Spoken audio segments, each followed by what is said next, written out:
આજે એક એવી સંસ્થાની મુલાકાત લીધી જેનું નામ શ્રવણ ટિફિન સેવા છે. આ ટિફિન સેવામાં છેલ્લા 10 વર્ષથી સુરતમાં ચાલે છે. મહત્વની વાત એ છે કે યોગેશ્વર સોસાયટીના વડીલો અને મહિલાઓ આ યજ્ઞમાં સેવા કરવા માટે રોજે સવારે 7 વાગ્યે રસોઈ ઘર પર પહોંચી જાય છે અને રોજે ટિફિન પેક કરી બધું કામ પૂરું કરીને પછી જ જાય છે. અહીં અંદાજિત દરરોજનો 150 ટિફિન જેમાં દાળ, ભાત, શાક, રોટલી અને વીકમાં એક મીઠાઈ અને 2 વાર ફરસાણ પણ આપવામાં આવે છે.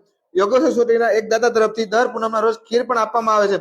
આ ટિફિન કોને કોને આપવામાં આવે છે તો 60 વર્ષના ઉપરના વડીલો, નિરાધાર કે જેઓને સંતાન નથી અથવા સાચવતા નથી કે શારીરિક રીતે કોઈ કામ ન થઈ શકે એવા વડીલો ઘરે આ ટિફિન પહોંચાડવામાં આવે છે. આ ટિફિન સેવા માટે વડીલો પાસેથી કોઈ પણ રીતે ચાર્જ લેવામાં આવતો નથી. આ સેવા વરાછા, કતારગામ, મૈદરપુરા, ડભોલી વિસ્તારમાં ચાલુ છે.